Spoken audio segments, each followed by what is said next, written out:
Hello check check.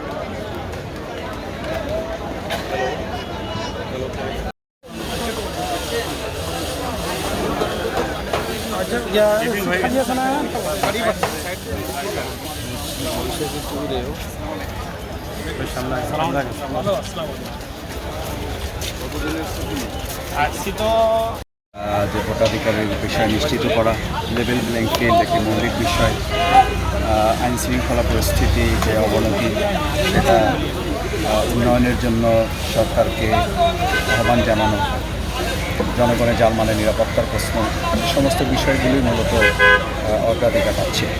তার মধ্যে বিশেষভাবে 2024-এ জুলাই আগস্টের গণঅভ্যুত্থানের মাধ্যমে মানুষের সবচেয়ে বড় প্রত্যাশার জায়গা যেটা তৈরি হয়েছিল, আমার ভোট আমি দেবো, যাকে খুশি তাকে দেব, এই জায়গাটা ইতিমধ্যে জনগণের মধ্যে কিছুটা প্রশ্নে তৈরি হয়েছে, উদ্বেগ উৎকণ্ঠা তৈরি হয়েছে।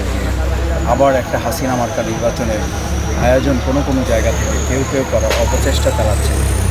আমিরে জামাত এই সমস্ত বিষয় সামনে রেখে জনগণের উদ্দেশ্যে জনগণের প্রত্যাশা পূরণের জন্য তিনি কথা বলেন। কোনো ধরনের জোটের সম্ভাবনার ইঙ্গিত কি এখান থেকে পাওয়া যাবে? এত বড় সমাবেশ থেকে জোট, ভাই একটু জোরে বলবেন কাইন্ডলি। মানে জোটের প্রসঙ্গটা কিন্তু এটা একটা এক্সক্লুসিভ ব্যাপার, আর এটা আরও নির্ভর করছে সামনে ইলেকশনের যে রোডম্যাপ ডিক্লারেশন হবে, তারপর এটা আরও ম্যাচিউর হবে। এটা এখনও প্রাইমারি লেভেলে কিছুটা আলোচনায় অবস্থায় আছে। সুতরাং সেই জায়গাটা এখানে একেবারে কমপ্লিট কোনো জোটের ঘোষণা আসবে সেরকমও যেমন না, আবার এখানকার প্রোগ্রামের স্ট্রাকচারের মধ্য দিয়ে জনগণের কাছে একটা মেসেজ জনগণও যেমন নিবে, আবার স্টেজের উপরে নির্ভর করে জনগণ একটা মেসেজ পাবে। সর্বশেষ কোন দল আপনাদের এই অনুষ্ঠানে? এখানে আমরা সব দলকেই মৌখিকভাবে তাদেরকে আমন্ত্রণ জানানো হচ্ছে। আমাদের এই দাবিগুলোর সাথে যারা প্রাথমিকভাবে একমত আছেন স্বাভাবিকভাবে তারা এখানে আসবেন, এবং আমরা আশা করি বাংলাদেশের গণতান্ত্রিক আন্দোলনে আমাদের যারা একসাথে আমরা কাজ করেছি তাদের সবাইকেই আমরা পাবো ইনশাআল্লাহ। এরপরও আমাদের দাবির প্রেক্ষিতে যদি কেউ মনে করে যে এই দাবির সাথে হয়তো তিনি একমত নাও হতে পারেন, তারপর আমরা মনে করছি যে সব দলকেই আমরা নিয়ে কাজ করতে পারবো। একটু যে যোগ করি, বিএনপিকে দাওয়াত দেওয়া হয়েছে, আমরা এটা সব মিলিয়ে আমরা কথা বলছি, এখন তো দাওয়াতের প্রক্রিয়ার মধ্যে আছে, আপনারা কালকেই সব বিষয় পরিষ্কার। ভাই একটা প্রশ্ন, ছোট একটা প্রশ্ন, সেটা ছিল যে আগামীকালকের যে প্রোগ্রামটা, এটা তো বাংলাদেশের ইতিহাসে জামাত ইসলামের জন্য একটা বড় একটা জাতীয় সমাবেশ হতে যাচ্ছে। তো আপনাদের এই সমাবেশে কত লোকের সমাগম হতে পারে? আপনারা তো লক্ষ্য করছেন যে আজকেই মাঠে প্রায় লোক, মানে আজকে আগের দিন প্রোগ্রাম, এখন দুপুর বা বিকেল এখনই প্রায় মাঠ লোকারণ্য হয়ে যাচ্ছে, আমরা লোক সামাল দিতে পারছি না।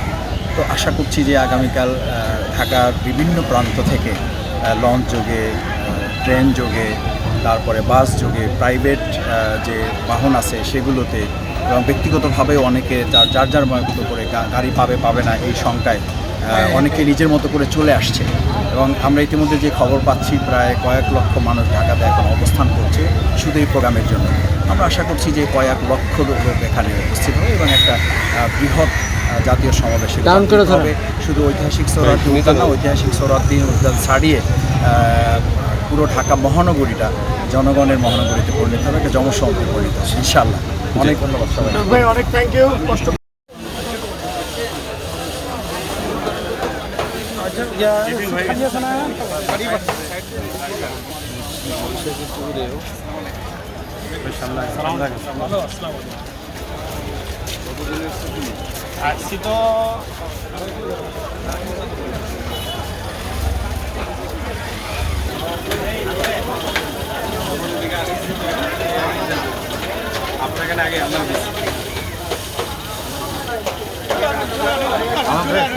By bye bye bye bye by.